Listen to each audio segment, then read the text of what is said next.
Hello guys, hello friends, welcome back for game number 3 between another van, RagnaroK, spawning here in the top corner with the blue zerg versus Clem, lay baguette, the little corpor, the one and only, here in the bottom corner with the red terran.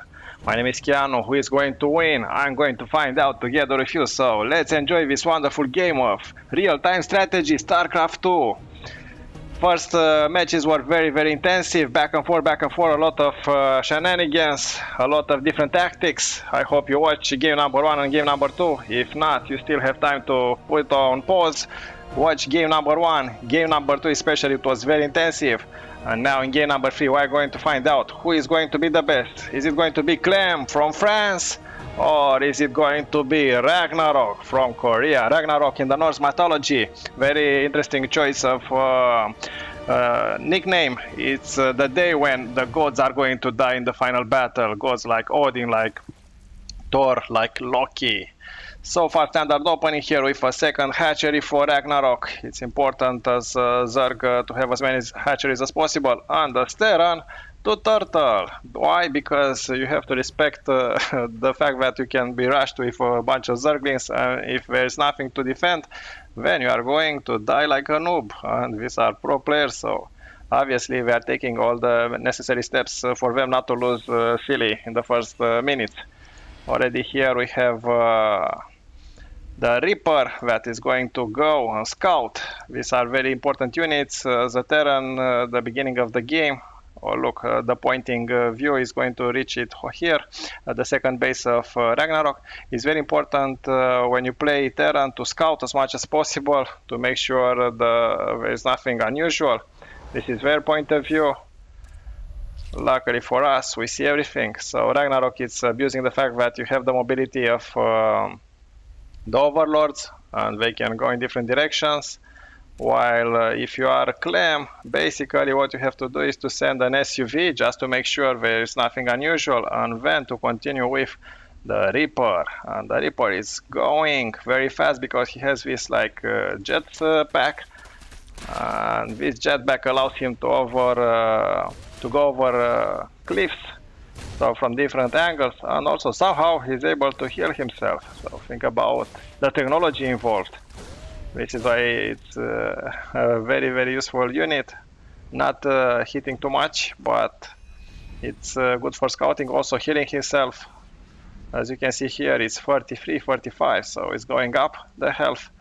And also what I like about him is the fact that he has grenades, and in big numbers they can do a lot of damage. Already 2 kills, 2 zerlings, so basically he paid for himself. And now is he going to try to jump? Yeah, but here already Olivia is ready and 2 zerlings. So yeah, he went back home. And on the back of it we have 2 Hellions. Hellions are very fast moving mechanical units. And usually what do you see? A Terran trying to poke as much as possible, abusing their mobility to go next to the queens and trying as much as possible to kill some of the cryptomorphs and the drones. Already 3 kills on this one, 1 on the other, killing some more. And this one I don't believe is going to be able to escape the base with stories to say to his buddies Hellions. Now these 2 zerlings are going to catch with him.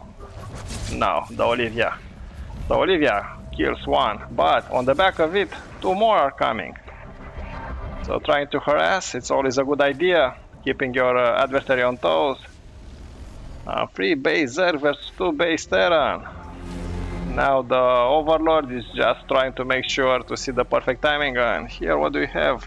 Banshee with a cloak upgrade as well, so this is very interesting. Banshee play.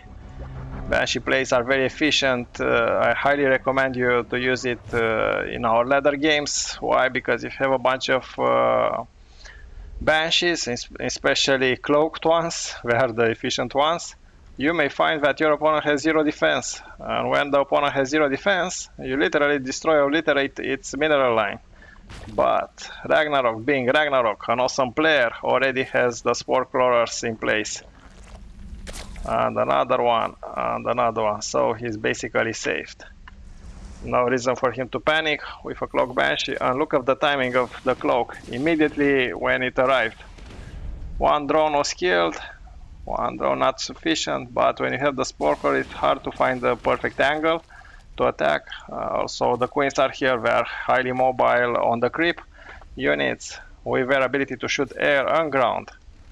Now more aliens, so probably 1-2 of them are going to survive enough. No, perfect round. Look at the zerglings. They were ready, waiting. So yeah, this wasn't very successful. Probably the banshees, now 2 of them. The power of 2 ideally is to have more than 2, 3 or 4. To be able to do a lot of damage, but this is a serious investment, and as time goes by it's losing its efficiency. Now how many kills? 3 on this one, 1 on this one. Nah, not enough. And already here we have the overseers, and overseers basically makes cloak ability useless. But it's always a good idea to have some banshees. Now more and more marines, so probably Clem is going to go heavy bio. Yeah, he's going. Medivacs are coming.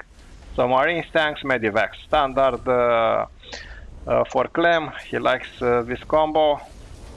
Sometimes he also sprinkles some widow mines, if I can say so.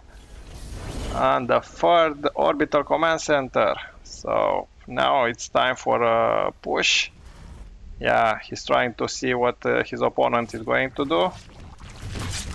Now this Banshee is very aggressive. Already here we have the Bailing Nest. Yeah, no. Perfect defense. But this is more like a distraction because in the meantime, Clem is attacking and destroying this 4th base and killing an Overlord. And the last Banshee, yeah, is dead as well. So no more Banshees, now Marines heavy. But while this was happening, a run by with some Zerglings. This tank over here, if you know my channel, I have a short and a short video. There was a game with Scarlett in which a tank killed more than had in... it was an epic hero tank. He killed more than 148 units in total. Mostly Zerglings, but some SUVs as well. And look, RagnaroK switching to Mutalisks, abusing their mobility. So this is a nice change of pace. So yeah, you try to attack, but what do you do in home defense when you have so many Mutalisks? Yeah, trying to kill the infrastructure. Only 2 Marines. Yeah. Luckily Clem has some missile turrets. He's going for attack, back and forth, he does not know what to do. Basically, if you go for the attack, you are going to run out of units back home. No more reinforcements. Already delaying the barracks. They are almost completed, but not completed. No, the reinforcements, Marines are not enough. Now Clem is back with vengeance. And these are very highly mobile units, Mutalisks. A little bit like the Mongols, with their fast-moving archery horse archers. So the Mutalisks are keeping Clem at bay, so excellent strategy from RagnaroK. Now a lot of Bailings probably is waiting for a counterattack. And Clem, is it going? Yeah, he's going for a counterattack. But already here we have Zerglings, we have Bailings coming. These 2 tanks are going to be very important. Yeah, their splash damage softening some of the Bailings and surviving. This tank with only 40 health. Wow. Flyer attack level 1 for RagnaroK. So RagnaroK is investing in Mutalisks and sending them for harass at home. Yeah, for sure. But this base over here, yeah, RagnaroK is letting it be. And on the back of it, he's trying to harass with the Mutalisks, to abuse them. Look how many mules. Oh, so the income of Clem now is going up. Very interesting tactic. So yeah, on the back of it, he expanded twice. So still we're talking about 5 base Zerg versus 3 base Terran. And these Mutalisks are going to be the ones that are going to change the game. Yeah, all those Marines are dead now. So against Mutalisks you have to have a lot of Marines. But huge advantage is the fact that there are auto medivacs that can heal them. So you can steam, and right now a huge counterattack here. You have some Marines. SUVs are joining the fight. This is never a good moment when SUVs have to join the fight. And still being able to defend. No more Zerlings. Only the Mutalisk. And on the back of it, this base is destroyed. 4 tanks. This one, siege tank, still alive. So, what do you do? This orbital command center is going to fall? No! So many SUVs here. So probably he would have been more efficient to target the Marines, not the orbital command center. Now Olivia and her sister are dead. No! Oh, what is going to happen, guys? So excellent spread of units for Clem. This base is going to die, apparently.